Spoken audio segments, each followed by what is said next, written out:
Hey there, Speedgaming. This is Giga Otomu, your commentator for tonight. Well, this afternoon, I guess.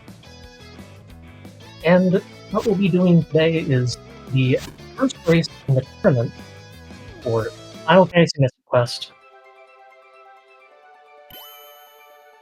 Sounds like Hebinx has a MSU pack going on at the moment. The race is just about to start. We're using the standard tournament flags for this. I guess they're not standard for every tournament. I can go over them real quick. We got standard logic. Excuse me. Excuse me again. Original chests, the original red chests from the vanilla game are included. NPCs and battlefields are prioritized. Battlefield specifically, if it's blue, it has an item in it. If it's green, it has money. If it's gray, it has experience. The Sky Coin mode, or the Go mode, is set to save the crystals, meaning our runners will need to beat every boss, Flamerous Rex, the Ice Golem, the Dual Head Hydra, and Pazuzu before they get the Sky Coin. And that's the only way they can get the Sky Coin. You need the Sky Coin to make it to the final boss. Speaking of, the Doom Castle does not have its shortcut turned on, and there is no boss rush between the Sky Coin door and the Dark King, the final boss of the game. Our runners are just about to start.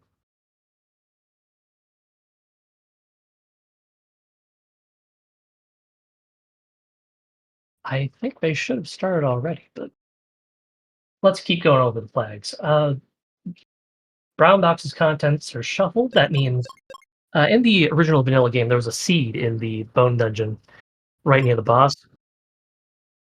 Now that seed could be anywhere. Each of the brown boxes have one of 4 items. Seeds, which restore all your magic. Cure potions, which restore 25% of your max health. Heal potions, which remove any and all status effects other than death. Good. And refreshers, which remove all your debuffs.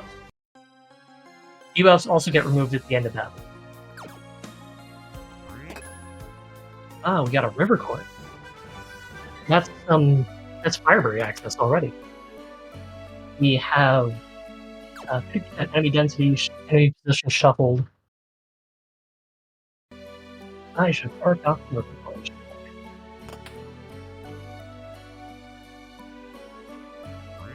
Being your only commentator and tracker is going to be a bit of a struggle. Got bomb.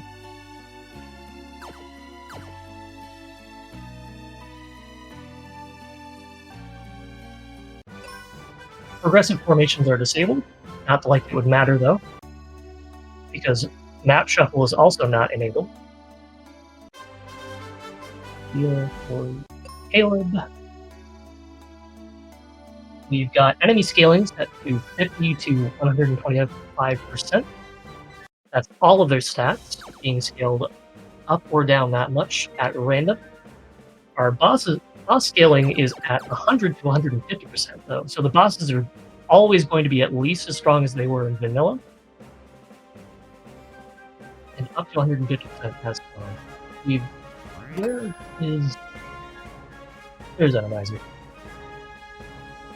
So attacks are simple shuffled, which means every attack in the game is put in a list, shuffled around, and then each enemy gets the same amount of attacks that they had before they were put into the list.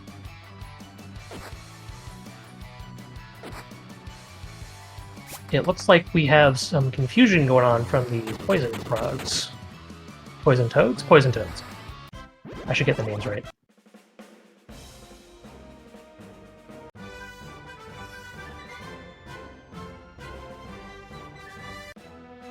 Our runners are going to be off to Fireberg real quick here.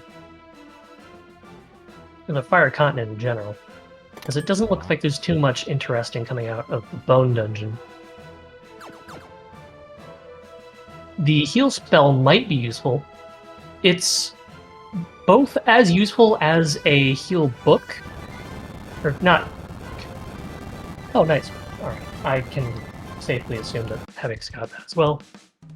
Oh, excuse me. Heal Potion, my bad. The heal spell is as useful as the heal potion, plus you can use it on enemies to inflict every status effect in the game at a random chance. I don't know exactly how often they get in, or how likely they are to get inflicted. And Dragon Claw. That is one of our Go Mode items.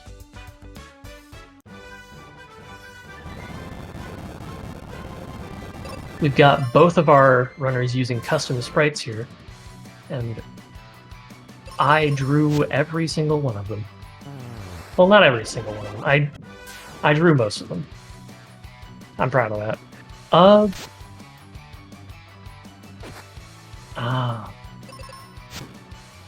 Thank you, High Spirits.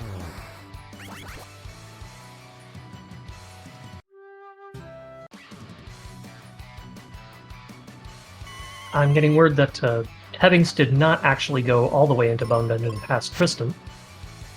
He does know that he has bombs. I guess he just decided to fade it for the moment.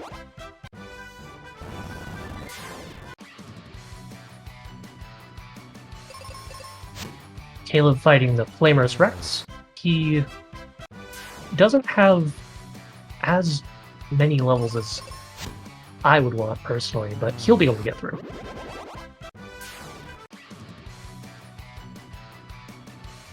Hebinx, instead fighting the battlefield, I imagine this is a battlefield with an item in it. I'm pretty sure. You saw there on Caleb's side, he used heal on the boss. We don't know exactly which status effects it inflicted. It definitely did not inflict paralysis, or not paralysis, petrification. Otherwise, the Flamerous Rex would be dead already. And we would have saw a text box saying that Flamerous is immune to petrification. If it indeed is, which I'm pretty sure it is.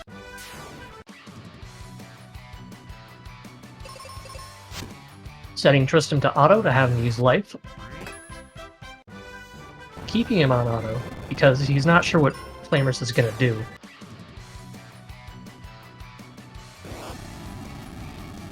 And he wants Ben to be alive at the end of the turn regardless. Doesn't quite work out right now.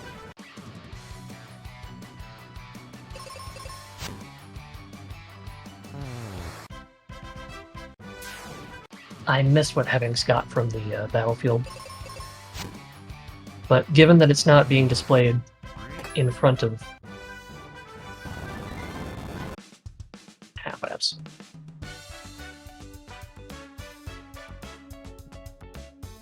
Buying some seeds.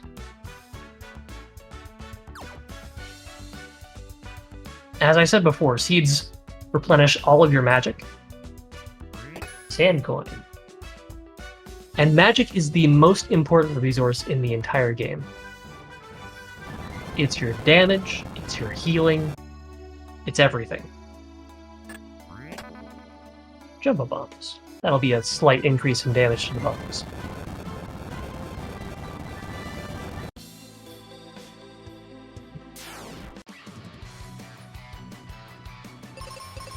I say slight, it's more like a 45-ish% increase.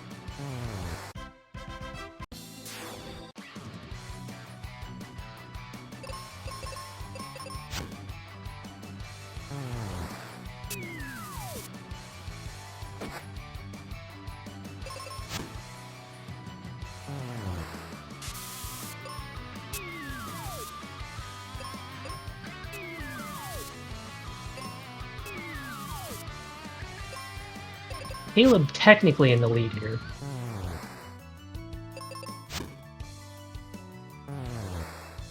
Because he is one crystal towards Go Mode and Hebinx isn't. But it's not so easy to decide.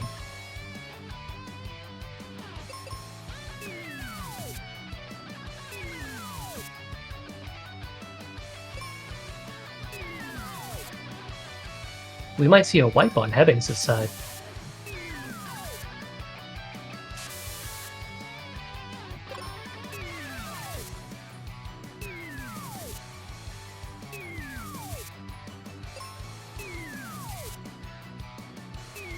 And there it is.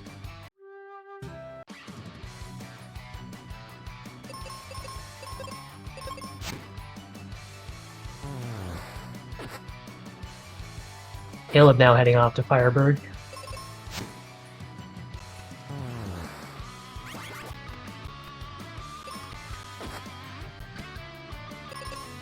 We'll see if he finds the Dragonflaw. Yes.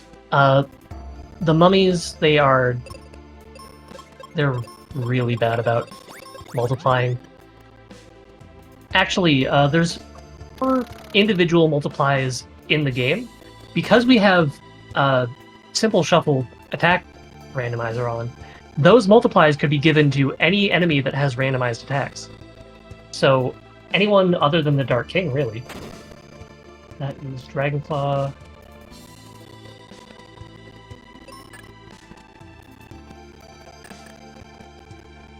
Caleb finding that the sand coin is at the Fireberg vendor. Each town of the game other than Foresta has an item vendor. They will sell 1 key item, or rather 1 check, to you. It could be a key item. We have vendors, and all NPCs in fact, prioritized in this particular flag set.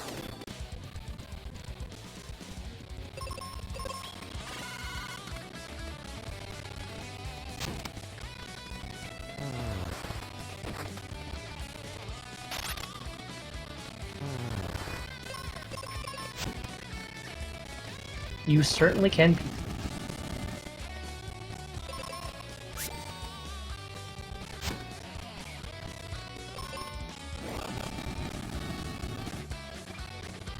Oh, that's an unfortunate wipe. It looks like the Jinn has some pretty strong attacks.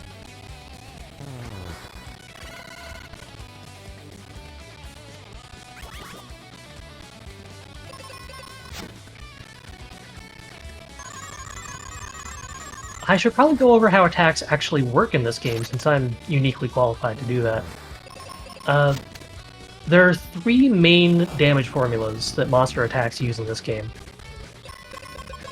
And each of them use the monster's max health divided by 8 if they're a regular enemy, or 80 if they're a boss. We've got attack plus max health divided by 8. Multiply the entire thing by 2. We've got multiply the entire thing by 1.5. And multiply the entire thing by 0.75. Also, each attack has... Yes, we are using an MSU pack here. Or Hebinx is, at least.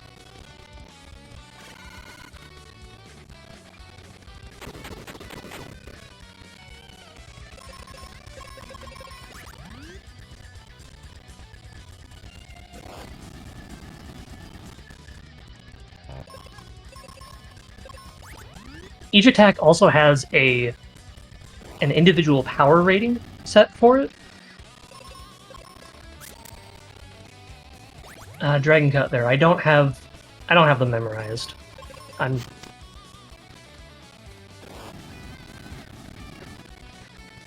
believe Dragon Cuts is something like 80 or so. There are also attacks that do flat damage, minus your defense. The Dark King at the end of the game will have almost all of the flat damage attacks. Another white Hebinx.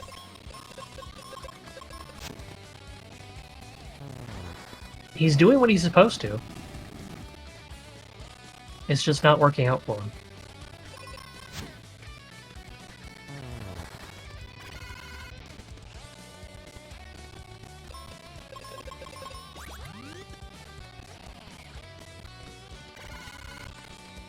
Over on Caleb's side, he's fighting some more battlefields. I might have... No, I think he's going from the top down.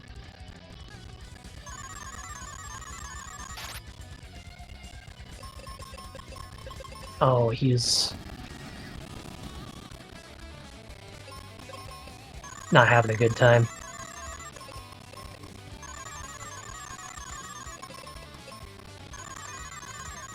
Neither of them are, really. Yeah, he definitely went top down.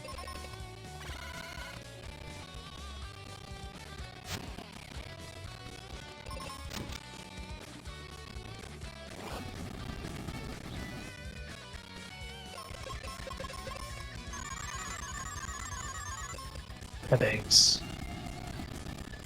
No. Deciding he's had enough of this.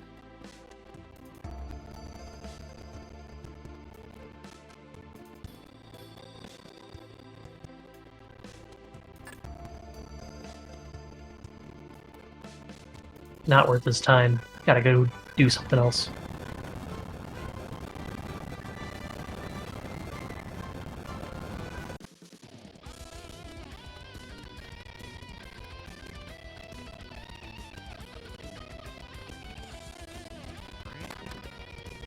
That's the Cure Book. That's one of the most important spells in the game. Each of your partners come with their own list of predefined spells. Ben has to find all his in the world.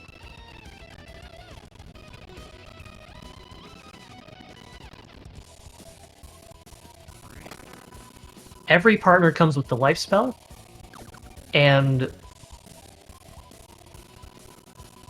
life is the most important spell in the game.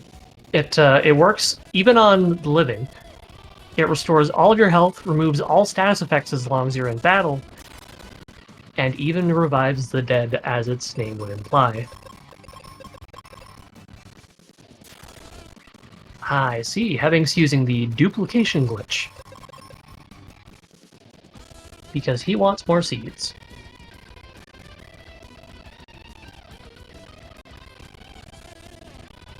Not a bad thing to want.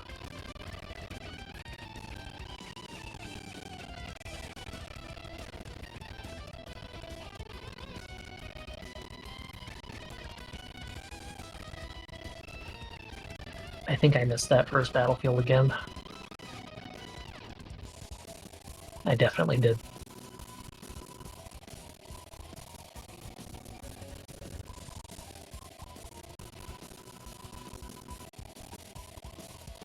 It's the sand coin on Caleb's side.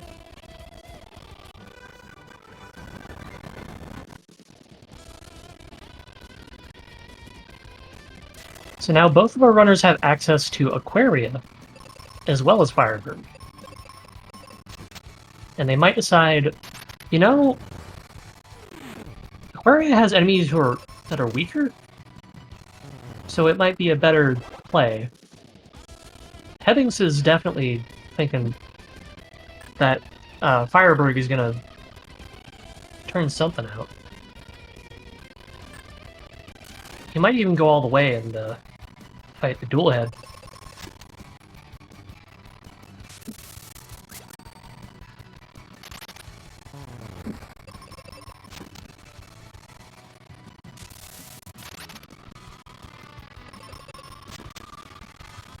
But Caleb is also definitely going to say, alright, this place is easier, I'm doing it first.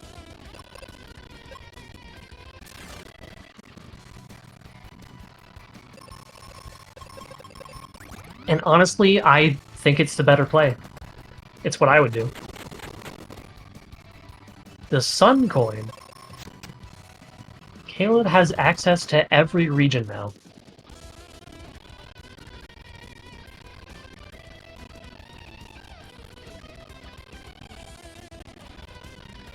I would say Caleb is definitely in the lead.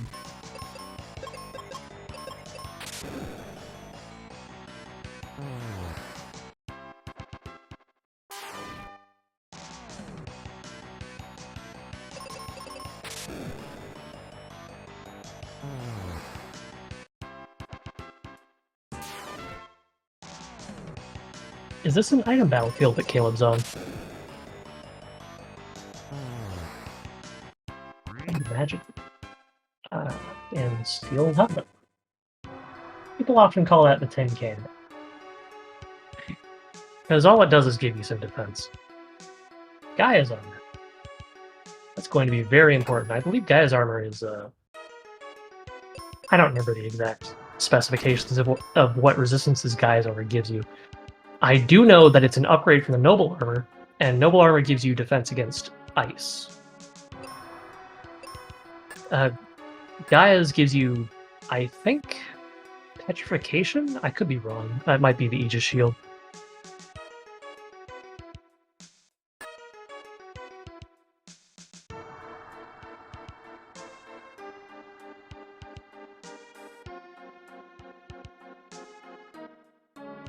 Caleb's turning around here. I'm not sure why exactly. Probably thinking there aren't too many checks left in the Icicle Cave. Or he might want Phoebe too. Yeah, that's what it's looking like to me. He's gonna go get Phoebe too.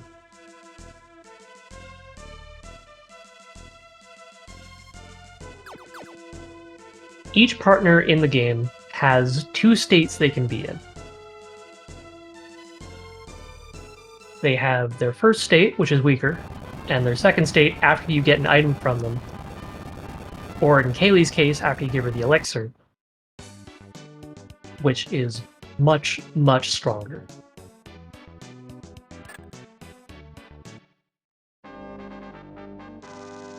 Another thing Caleb might be doing is just going to the mine and getting Ruben's item.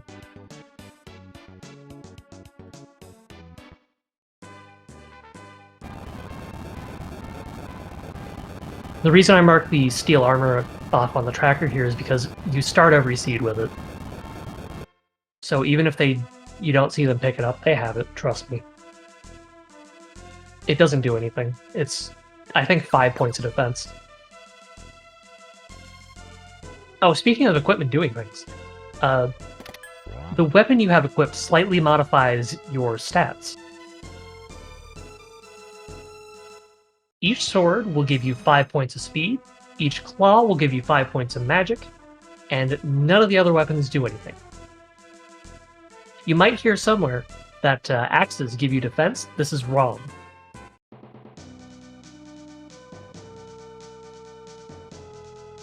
There are 2 checks on the rope bridge. One of them actually is important, looks like. You have to wake water to save Aquaria from its icy fate.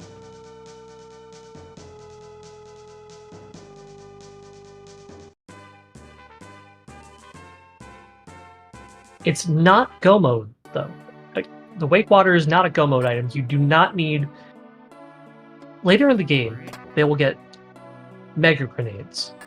Mega Grenades are a go mode item. They'll get the Thunder Rock. The Thunder Rock is a go mode item. You need to use the Thunder Rock. Give it, rather, to Otto, who's in that house you just saw with the Chocobo as a weather vane. And he will extend the rainbow bridge that connects Windia to Pazuzu's tower, and that bridge will then lead into Spencer's place. With the Mega Grenades, you will blow a hole in the southern wall of Spencer's place, draining the ocean back into the world. Oh, Gemini. That is a warp crest. So you drain the ocean back into the world, and with the Mobius crest, in this house right here that Caleb's in, you can warp to a ship dock. And there's the Mega Grenades. Hebinx has yet another part of Go mode.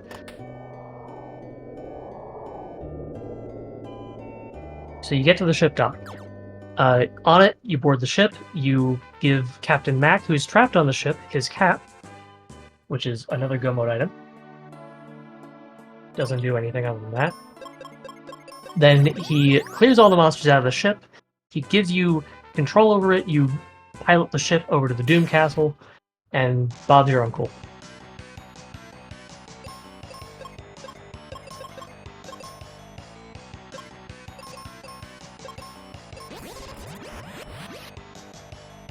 Here we have a demonstration of Phoebe2's powers. Excuse me. Phoebe has the strongest magic attack stat in the game, even if you level yourself up to, I believe, the level cap, which is 41, you will not have a stronger magic stat than Phoebe.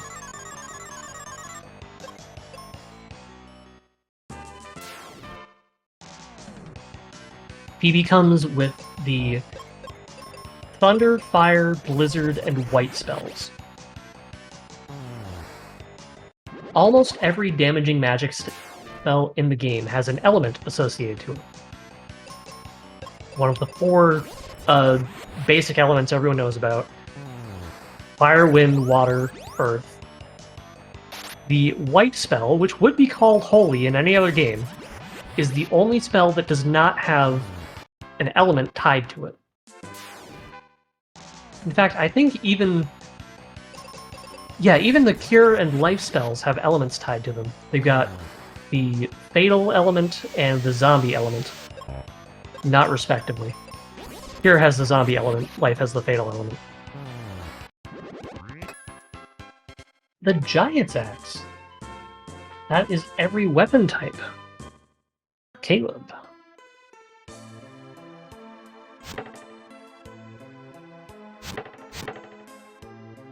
I don't believe the crest locations are randomized. Let me confirm that.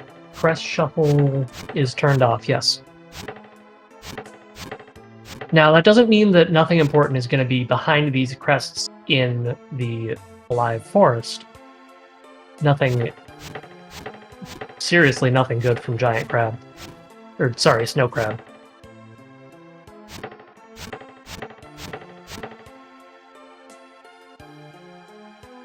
There are 1 to 2 chests behind each of these vanilla locations. And they could have something in them. They could have something important. That one didn't. Ah, poor Caleb.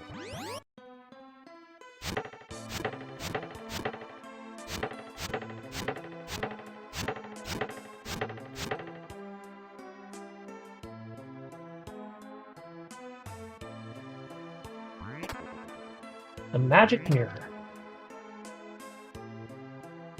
The only purpose the Magic Mirror has is to make the enemies in the Ice Pyramid visible.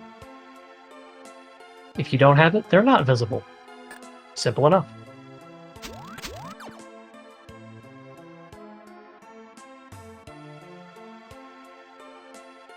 I wonder what Caleb is doing in the giant tree. Definitely looking for checks, but he's got Phoebe2 with him. He shouldn't have a problem fighting anything in here. It's just an odd place to be.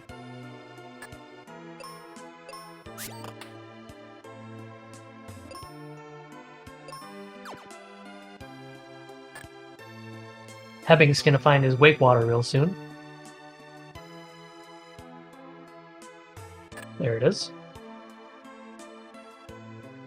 I am really confused.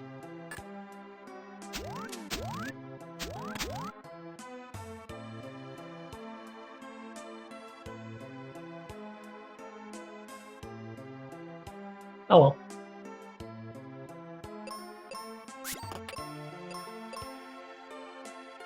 Hebinx is retreading ground that Caleb has already seen, but he hasn't.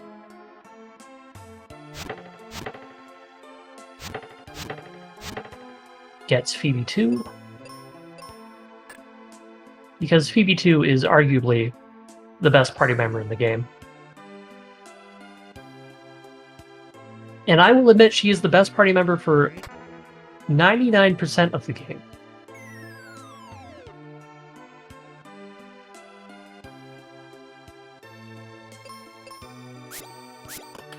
Hebinx gets his Gemini crest. So now he'll be able to be disappointed in the living forest, the alive forest. as it likes to call itself.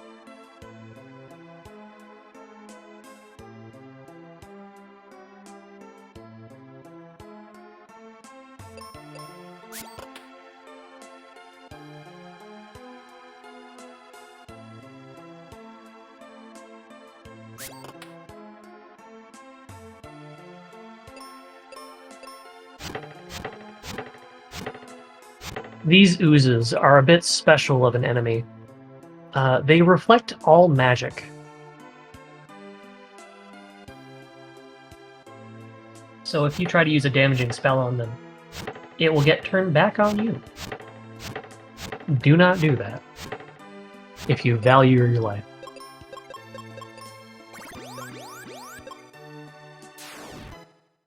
They are weak to bombs. However, bombs have a fixed damage value. Mega grenades specifically, I believe the value is 288 multiplied by 2.5, divided by the amount of enemies they hit. And then multiplied by 2 because it does weakness damage. Minus defense.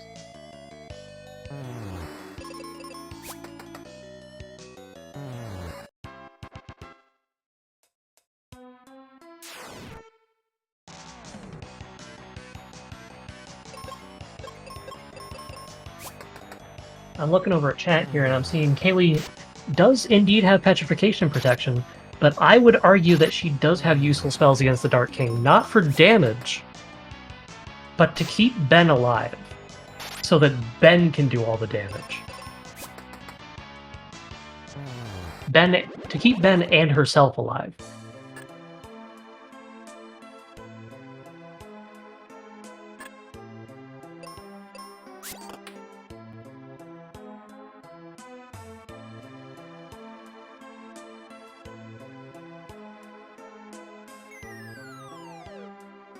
Caleb deciding not to fight Ghidra because there's no value in getting that one chest Ghidra blocks.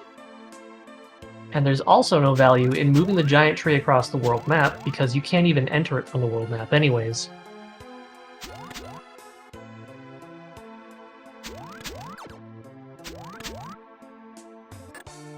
Hebinx getting his giant's axe.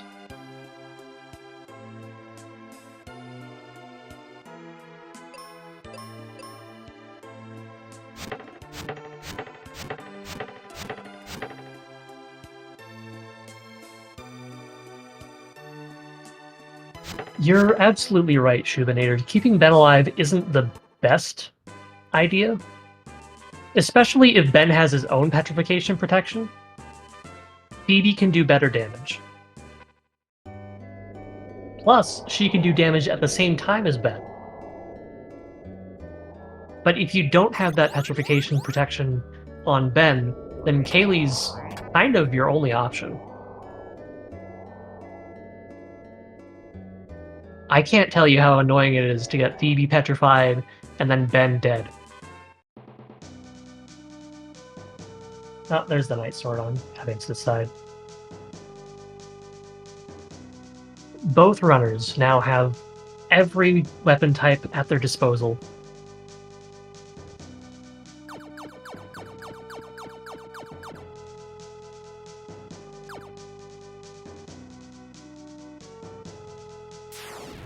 I believe there was an update to the randomizer recently with Pazuzu's behavior, where previously Pazuzu would travel a fixed amount of floors upwards from wherever you talk to him.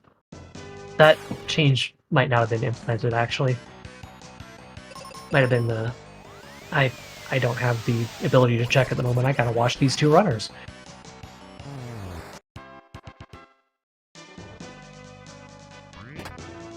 The Noble Armor. That is an upgrade from what Caleb had previously. He did not find the Gaia's Armor. The Gaia's Armor? Gaia's Armor. Hebinx finally taken out Flamers. He's got a crystal on the board. I believe that's his first.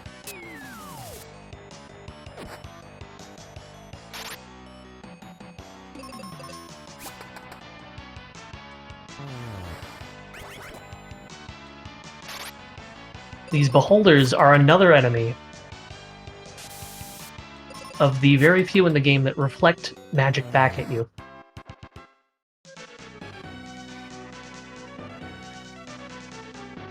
It's just the tier 3 slimes, the tier 2 beholders, Pazuzu and Za. That's it. And Pazuzu and Za only reflect magic back at you when they're using Psych Shield.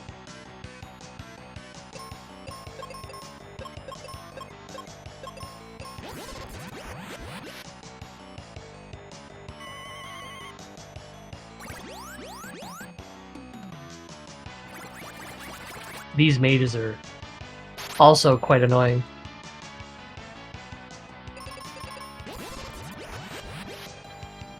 Rather, they're annoying in vanilla, and they're annoying here too because they've kept their vanilla cure technique.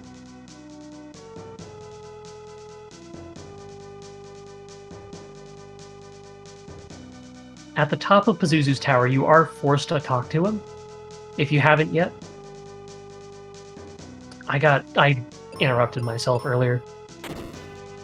Oh, he has jungle pumps. Good to know.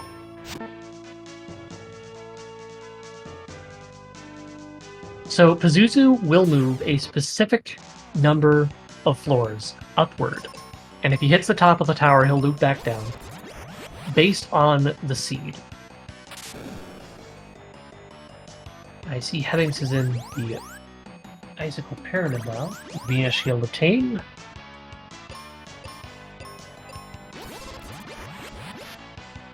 And the Moonhelm. Moonhelm is very important for fire defense.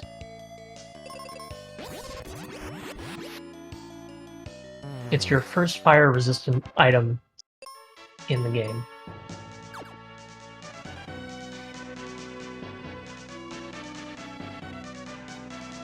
Meteor, one of the best spells. Its damage is between fire and holy, but it's earth element, so a lot of things are resistant to it. And things you wouldn't expect to be are not resistant to it.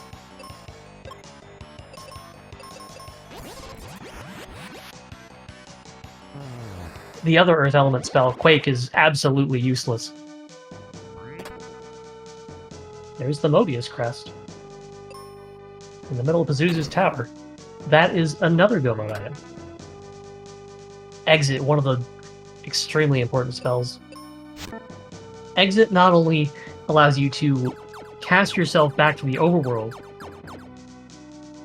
there is a randomizer only feature where if you cast Exit on the overworld, A, it won't cost you any magic points, and B, it'll bring you right back to the level forest. And finally, it can be used to take out the stone golem, which we won't be seeing here because we have the boss rush turned off. But if you plan on playing this randomizer yourself, that's something to keep in mind.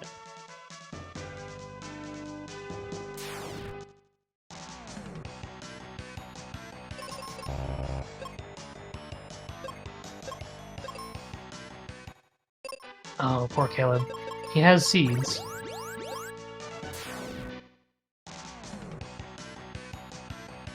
But he's not using the dupe glitch for some reason.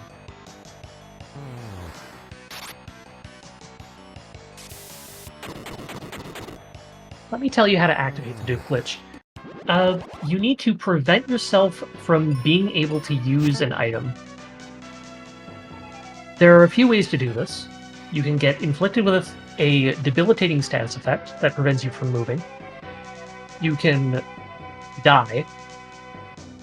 You can run away from battle. Pazuzu's going to move up a floor here, I believe.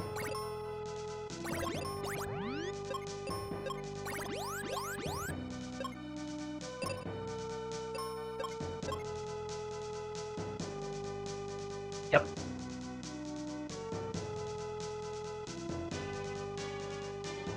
And Caleb knows exactly where he's going.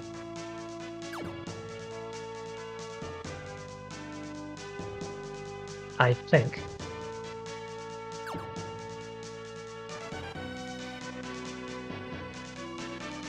The Thunder Rock. I was talking about that earlier, but let me repeat myself. That is used to extend the Rainbow Bridge from Pazuzu's Tower to Spencer's Place.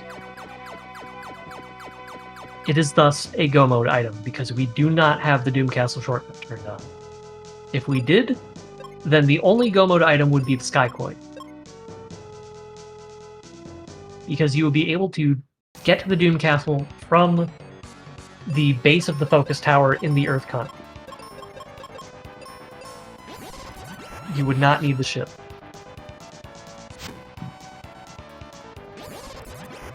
Aegis Shield. Hebinx definitely has petrification resistance now.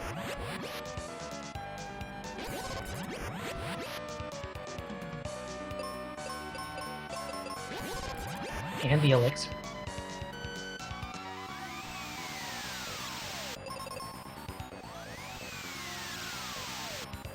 Which means Hebinx is one item away from getting Kaylee too. Though he might choose not to do that.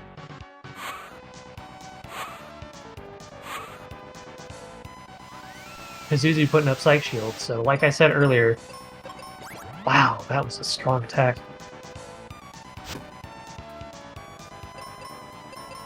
Pazuzu's beefy.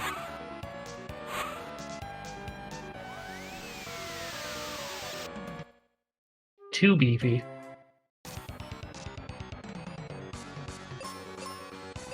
Hebinx found flares somewhere, so the Ice Golem is going to go down right quick. But with Flare being both the strongest spell in the game and Fire Elemental, which the Ice Golem is weak to. I guess that was Stonebeak? I missed it from Pazuzu's side. Or Caleb's side, rather. Hebinx now in the lead.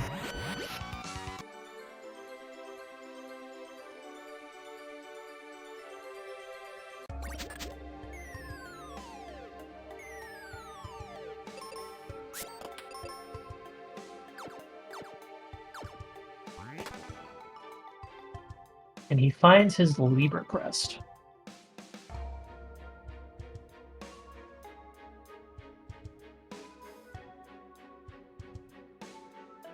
Caleb putting up a valiant effort against Pazuzu, but he might have to do the same thing Hebinx did earlier in the Jin fight and just choose to turn away. Because sometimes this game just tells you no.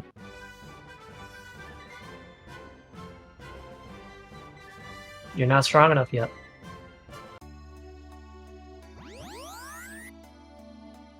Moving to the Life Temple, that's another check. The Charm. Unfortunately, Hebinx already has the ring, so the Charm is worthless.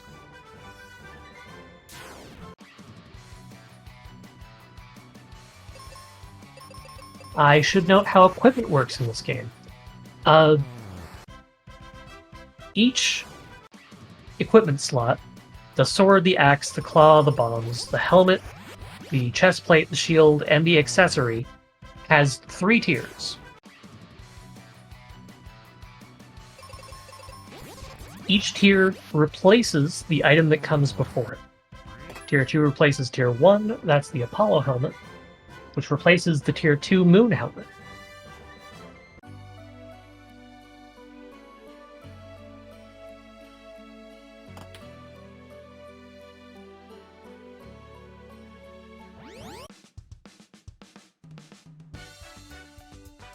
And brings with it some more status effect resistances. When you resist a status effect in this game, it is nullified. 100% nullified.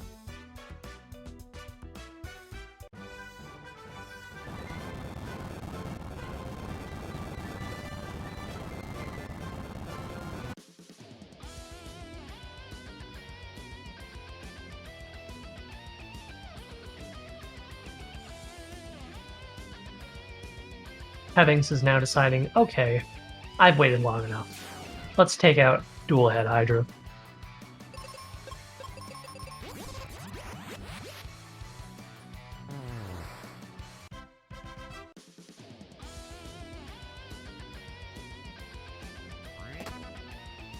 Heal Shield. He already has Aegis, so this is also worthless.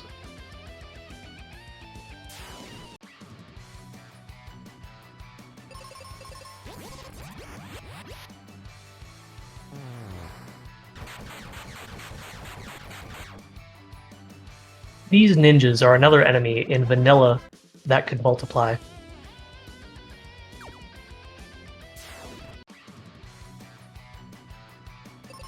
Oh, poor Caleb. Still gonna bash his head against this wall, though.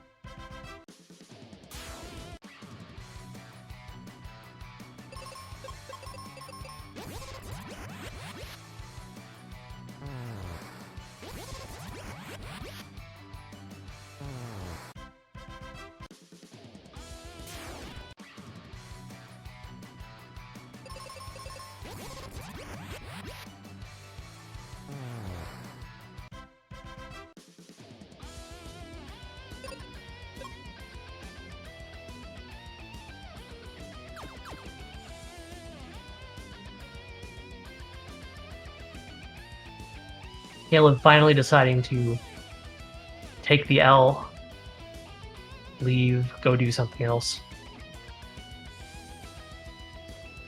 Probably armor that you can find somewhere.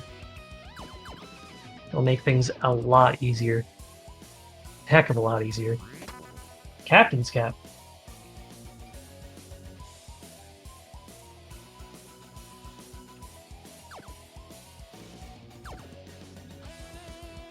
As I was saying earlier, you need the Captain's Cap to get Mac to give you control of the ship, which you need to access the Doom Castle.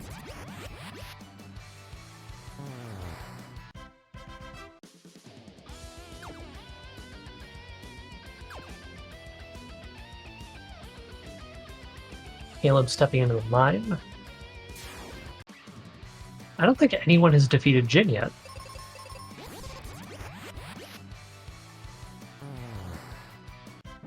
Defeating Jin is necessary to get Ruben 2. Though Ruben 2 isn't exactly a good party member. He does have white. He's got a trash magic stat, but he does have white.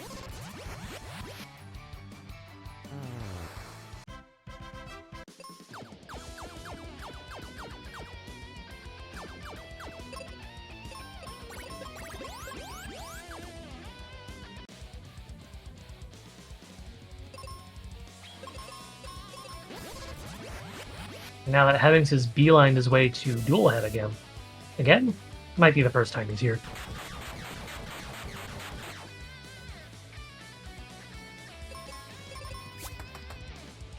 Dual Head, despite having wings, is not resistant to Earth element magic.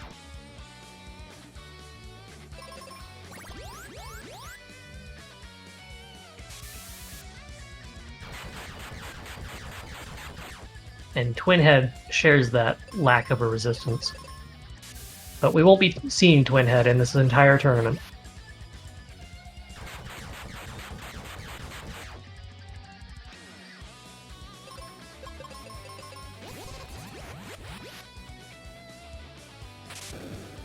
I believe Twin Head is weak to wind as well? I don't recall. Dual Head isn't.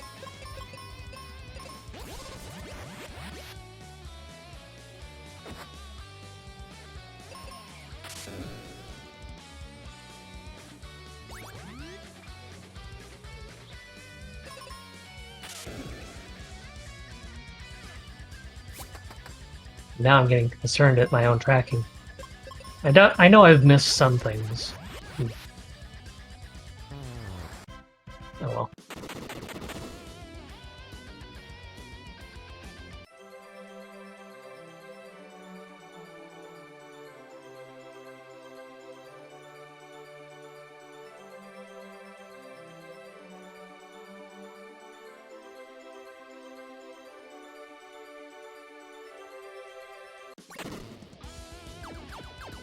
Caleb finding the cure book.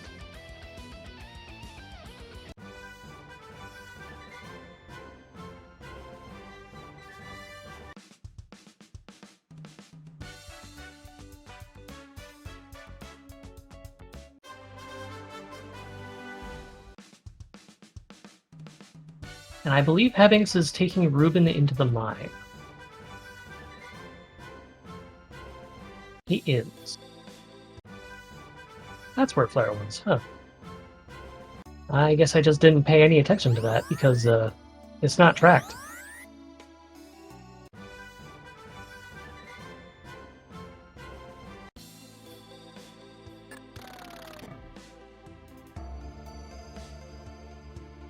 This is again the Final Fantasy Mystic Quest Randomizer Tournament. Do we have a command to show everyone where the randomizer site is? If not,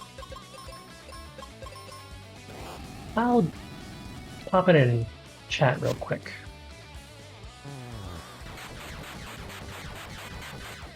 That is the seed that our runners are playing right now.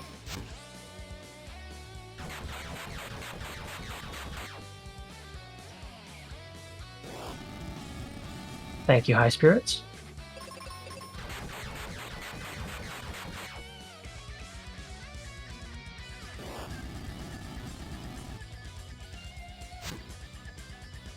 It looks like Caleb is going to try fighting Medusa. He might have a bit of trouble if my armor tracking has been accurate, because it doesn't look like he has anything relating to petrification resistance.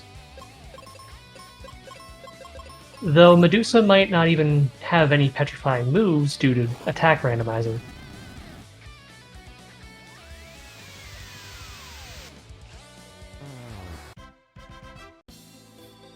Hebinx has taken out the Jinn. We'll be getting... Oh, the Tree Weapon from Ruben. He does have Kaylee access. He's probably going to go see what Aryan has for him. Aryan, the man that Hebinx just saved from the end of the mine with his mega grenades, is Ruben's dad, and he's got an item lying in bed.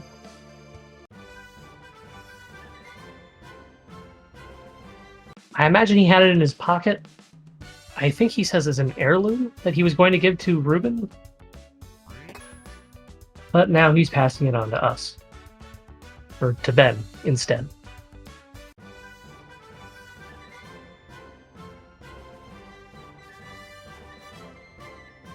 It looks like Speedgaming is quite active today.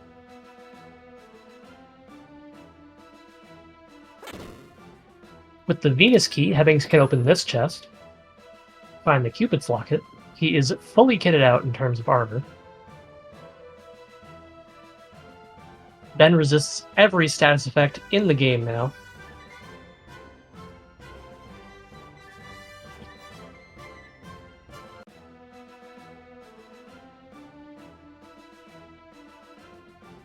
He's about good to fight the Dark King.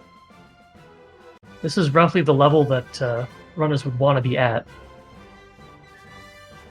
Oh, he's going to go get Kaylee.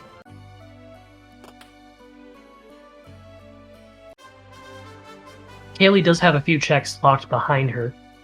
She has the item she gives you after getting poisoned in the forest, and she has the item that she gives you in the Windia Inn.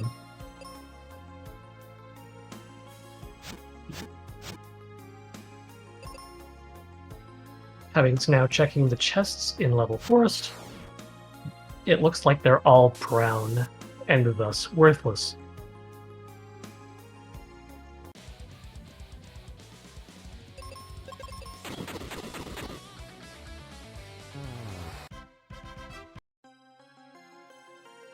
Minotaur will be the weakest boss you see in the randomizer. Charm Claw. That's nothing. I think the only... Yeah, Hebinx is on the lookout for Mobius Crest, and that's it.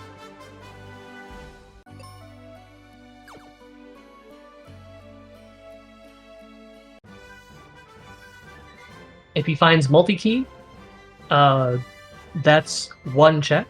If he finds the magic mirror, that's nothing. He's already been through the ice pyramid. Caleb finds the Apollo helm.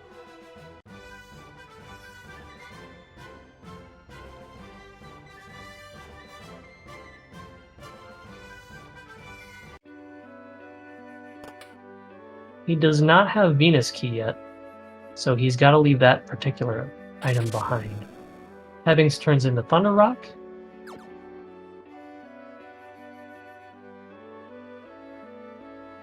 Meaning he's way ahead. One might say he's way out in front.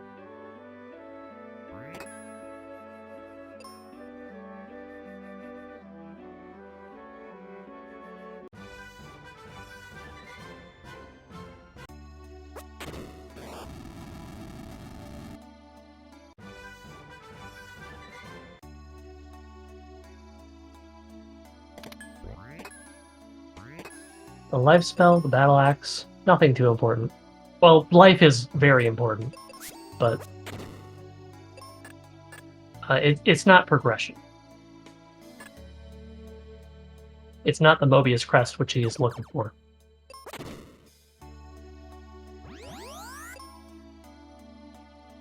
He's thinking he's going to find it in its vanilla location, but we, the viewers, we already know that Caleb has it already, and he hasn't been there.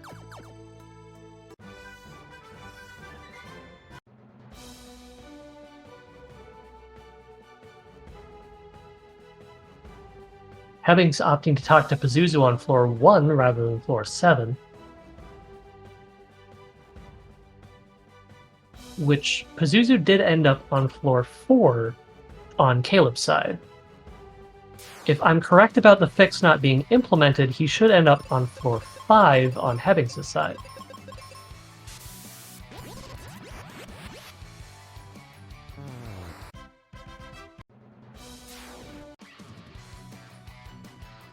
Caleb has taken down the Snow Crab, and with it gained roughly nothing.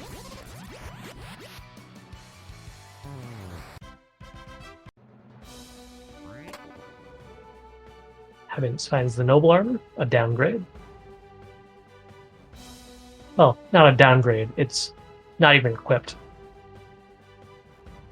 Armors in this game get equipped automatically. Weapons get replaced automatically. Venus Shield for Caleb.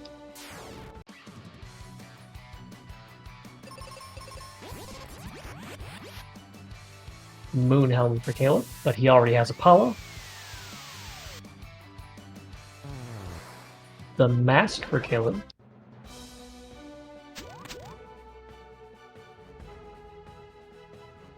And Meteor.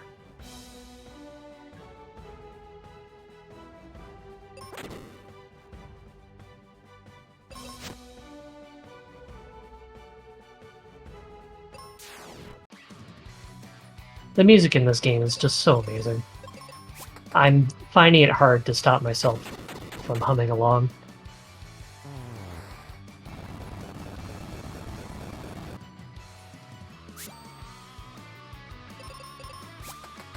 Even reorchestrated like Hebinx has in his MSU pack.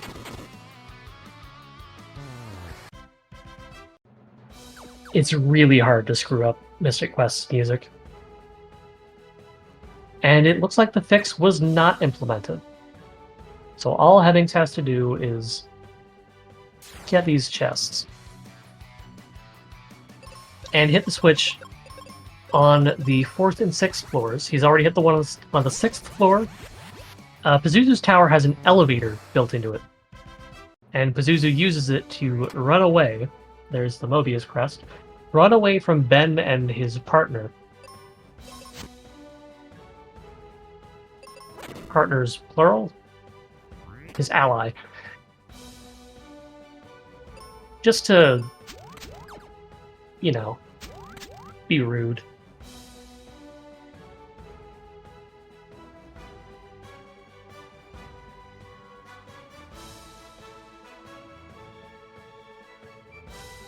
What the switches on the even-numbered floors do is they lock the elevator from moving that past that floor. So if you hit the switch on the 4th floor, the elevator cannot travel down below or up above the 4th floor. If Pazuzu's on the 4th floor, like we saw on Caleb's side, and you hit the 4th floor switch, he will move up.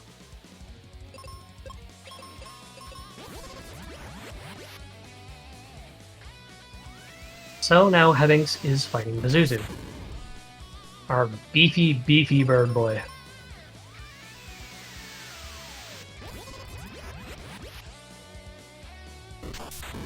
His thighs don't look that thick right now, but they are, trust me.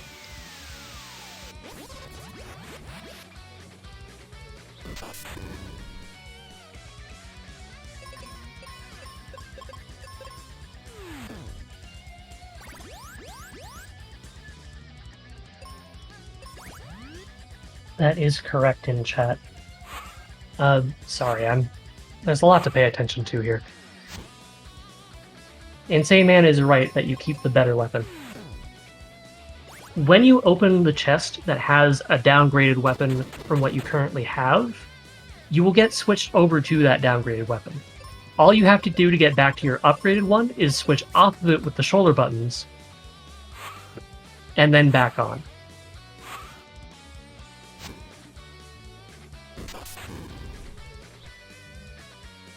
Caleb finding the Aegis shield.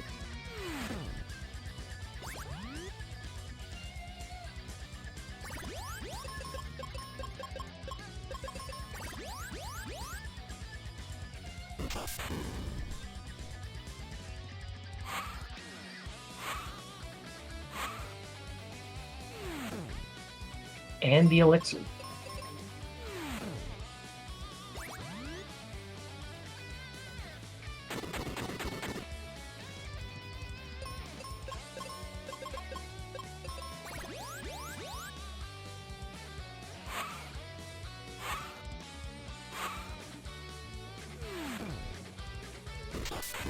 Oh, Caleb just used his last seed. He hasn't been using the duplication glitch throughout the run, but even if he wanted to now, he can't for seeds.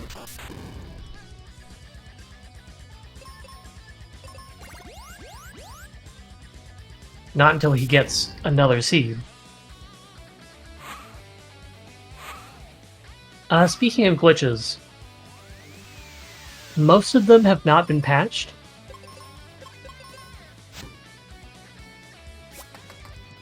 Some of them aren't even glitches, if you think about it, but the one that has been patched that's very important for routing is the underflow glitch for damage. If you cast Cure on the Dark King expecting it to do a whole bunch of damage to him, like over 10,000, it's not going to work.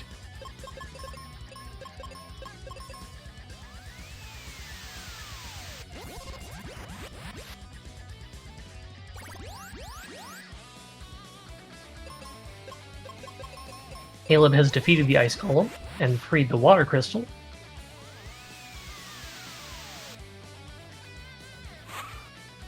He might be thinking about going back to Pazuzu at the moment. Libra Crest.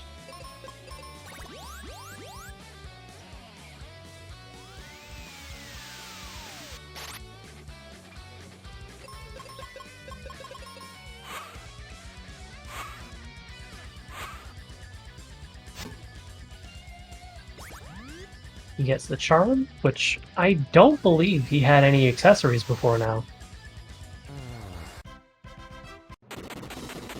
The Charm does not give you any resistances, but it does give you 5 points in magic. And 1 in defense and luck, I believe.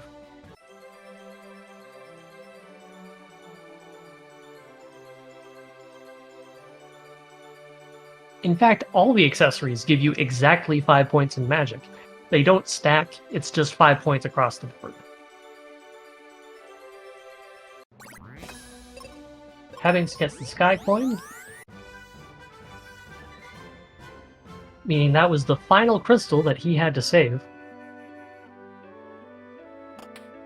He's already got the ocean out. He just needs to go to the ship, give Mac his cap, and then go defeat the Dark King.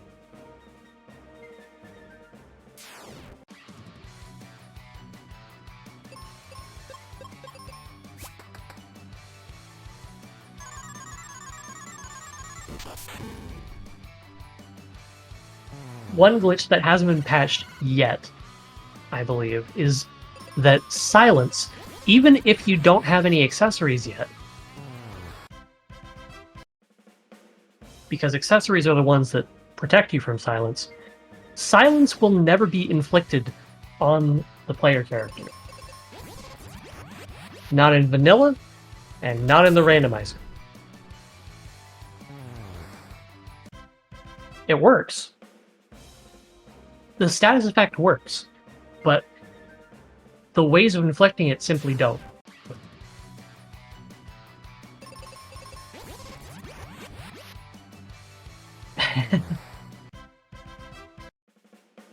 That is an interesting rationale, Miss.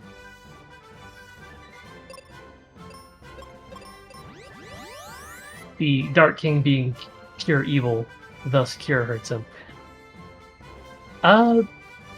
Cure also restores the health of every other enemy in the game, provided they're not undead.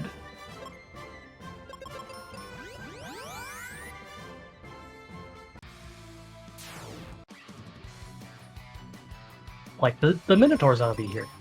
If Hebinx wanted to, which he doesn't, but if he did, he could cast Cure on the Minotaur zombie and it would do damage. The Dark King is not undead.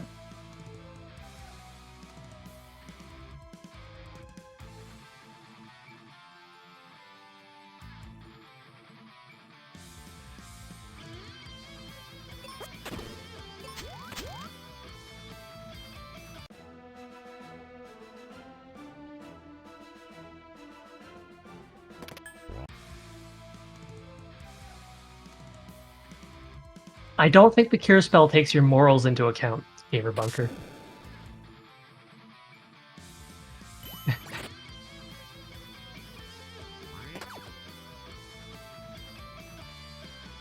Hebinx is using an MSU pack, yes.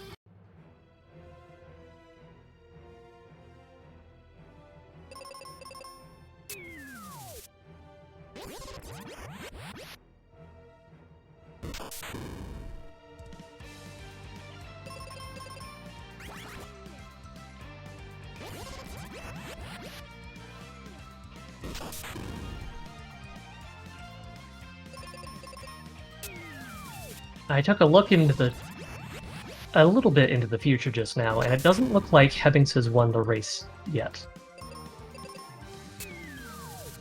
He is clearly ahead of Caleb at the moment, though.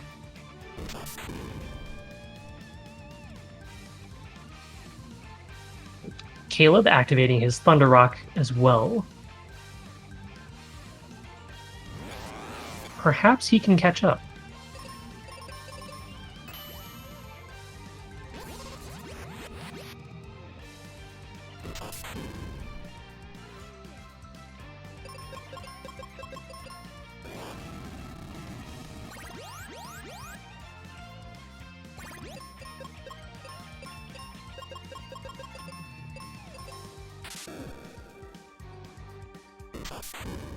We don't know exactly how beefy the Dark King is, though I did say earlier that all of his attacks do flat damage.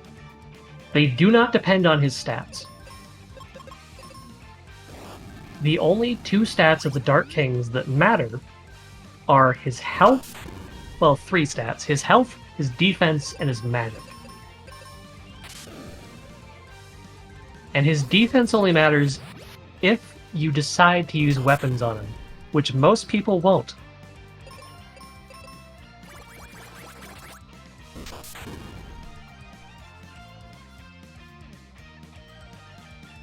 Dark King going into his third phase right now. The third phase is the most dangerous, because it and the fourth phase, which doesn't have any attacks coded for it, and will copy whatever previous phase was in effect when it starts. They have these attacks. The Dark King's strongest and the Dark King's deadliest in terms of status effects. The Golden Web will petrify your characters, which Phoebe is not immune to. And the Silver Web will confuse, poison. I think that's it. There's probably more, but I think we resist all of them.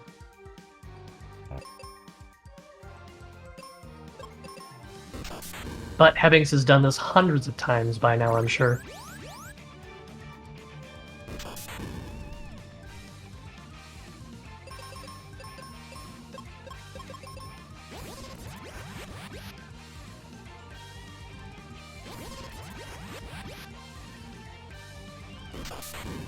Perhaps Caleb can catch up. Don't know yet. Excuse me.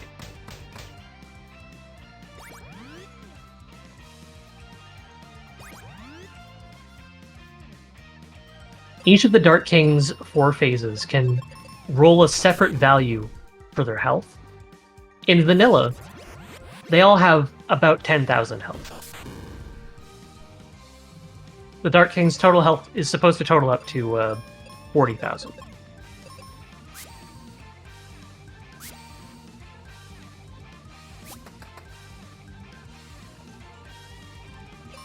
Oh, Hebinx is in the worst situation right now. I believe it was him who originally coined the phrase, "The most dangerous enemy in the game is a confused Phoebe 2."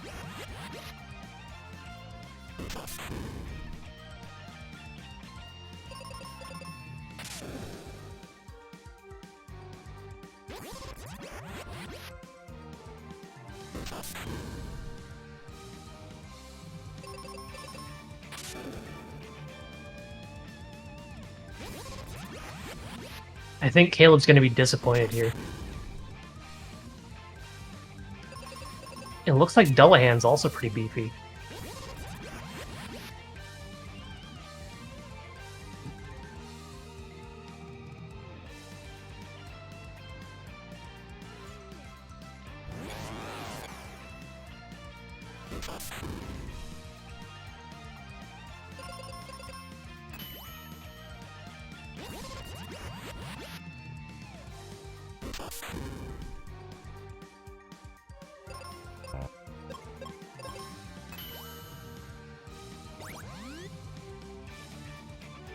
Hebinx making the correct play.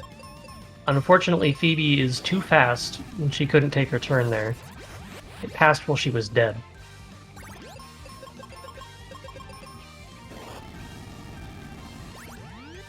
Setting Phoebe to auto, so she'll either cure both of them or choose to life Ben, depending on what happens during the turn.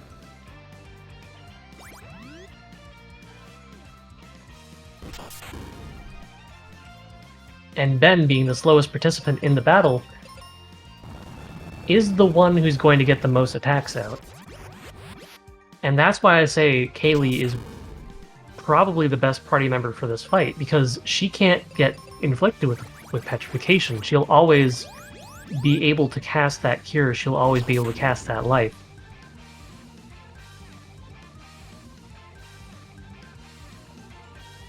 Unless she gets confused, which is still a possibility.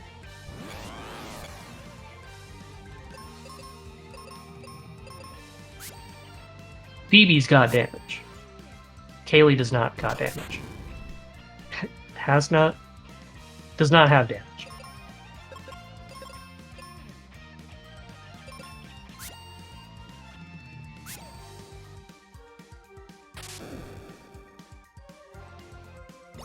Oh, that was a waste.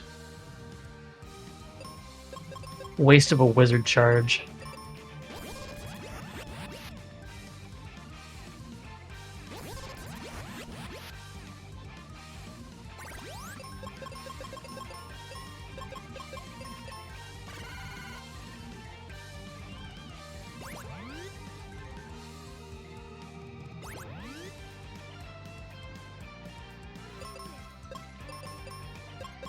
Caleb's coming up on Pazuzu now.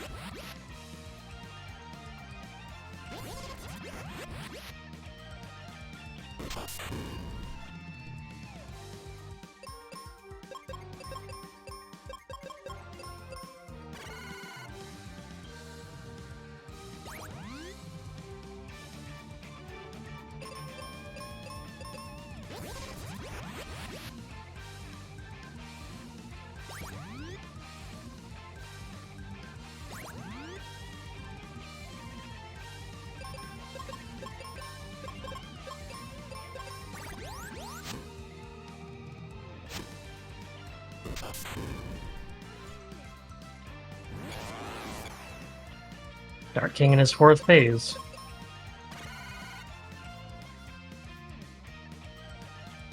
Oh, Hebinx loses again.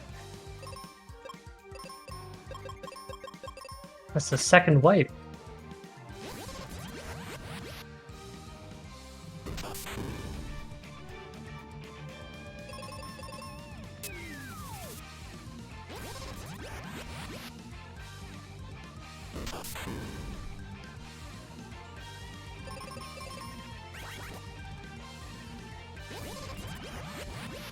There's a chance, but only if Hebinx gets terrible luck here.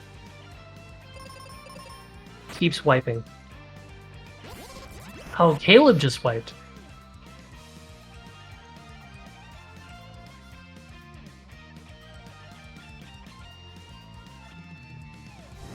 Unfortunate.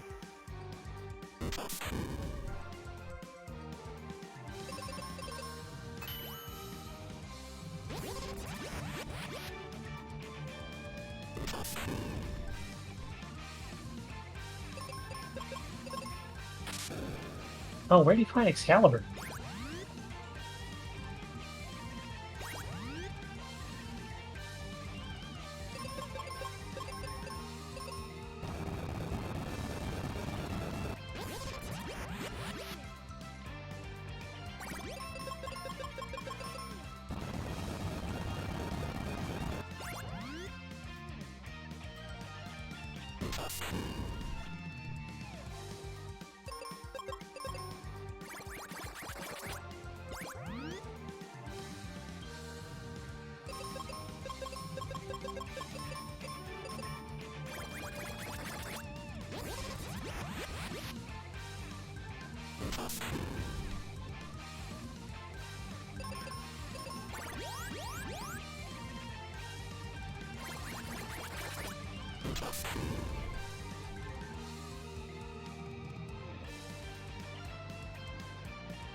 So there's something kind of interesting about the Drain Arrow and phase switching for the Dark King. As it turns out, he takes into account both health lost and health gain for the phase switch. So, say for example, he has 1,000 health. You do 500 damage to it, he heals 500 damage with Drain Arrow. I know this is it's not using the actual damage values in the slightest, but that will total 1,000, and he will switch phases.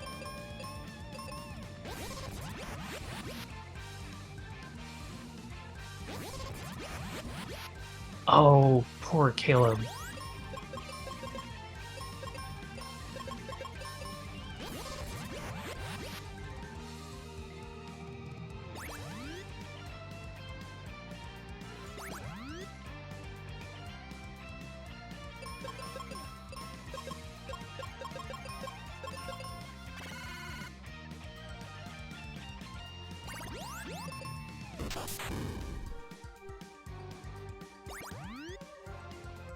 He's looking around in the alive forest, thinking he's gonna find something behind the crests.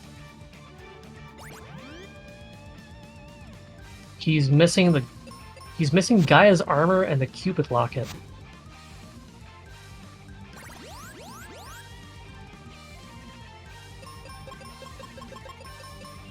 This is a double elimination tournament, so Caleb will still have a chance to defeat Hebinx 2-0, or 2-1 rather.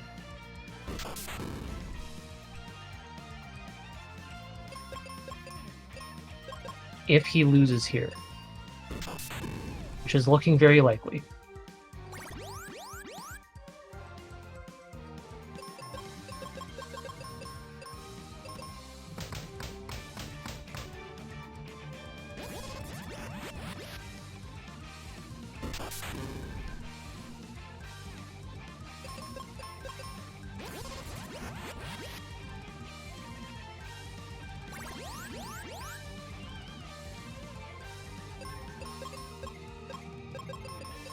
Hebinx in a safe situation against Dart King Phase 4.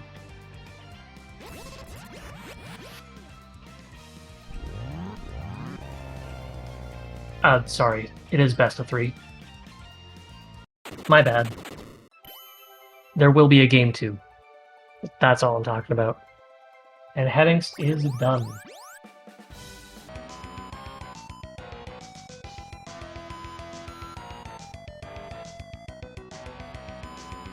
I believe Caleb was already notified in the race time room, and we're going to see if we can get them into the booth here.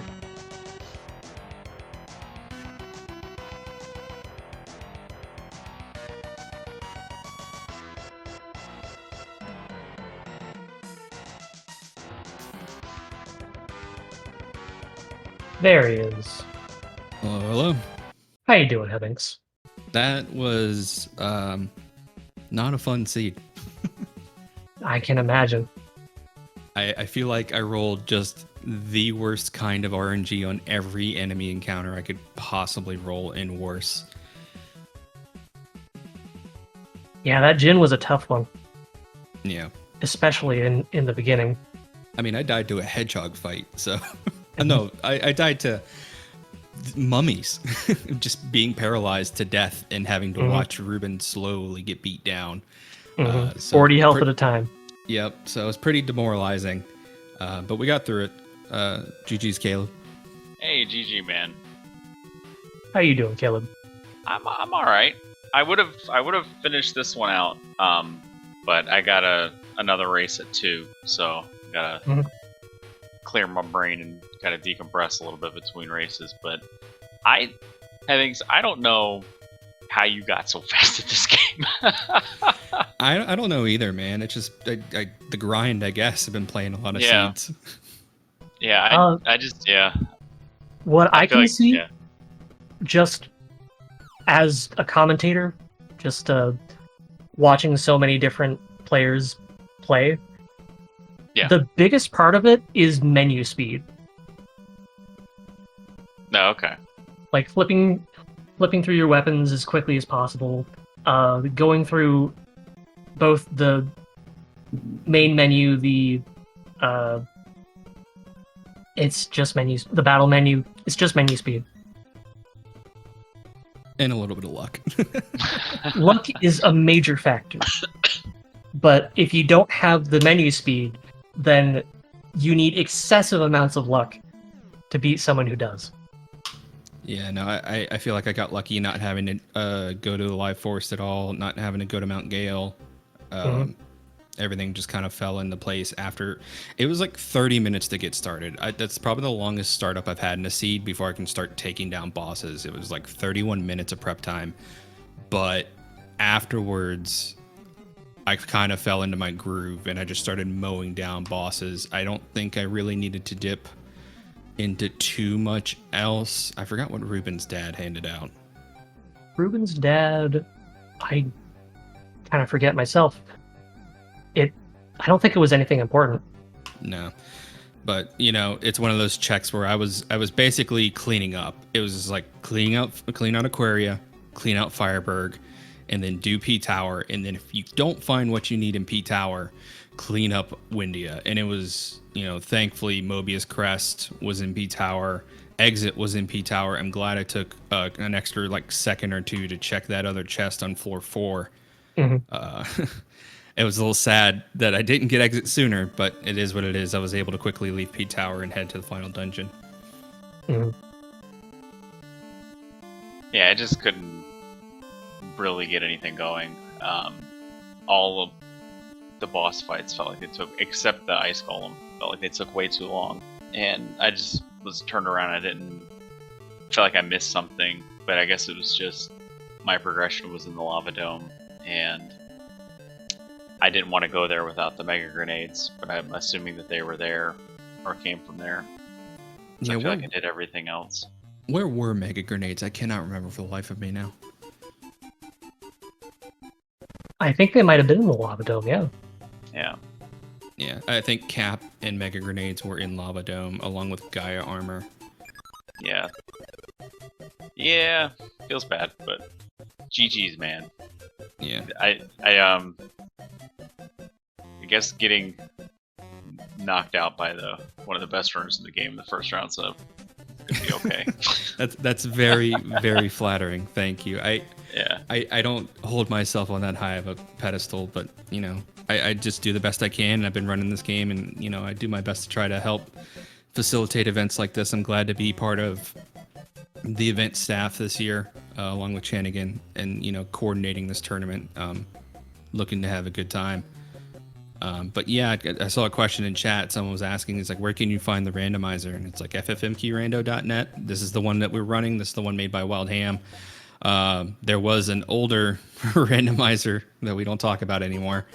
I've heard bad things about it. Yeah, I have not heard polite things about that randomizer either, but this one's made by Wild Ham. There's a link to the Discord on the randomizer site.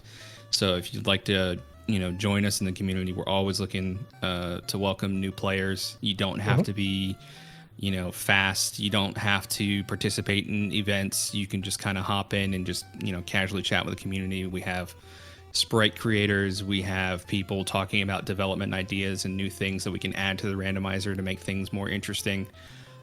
So it's an all-in-all good time. Yeah.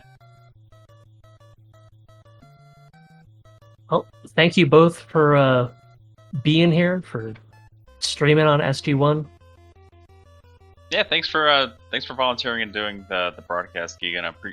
And a big thank you for designing the egg sprite I got to use today. You're quite welcome.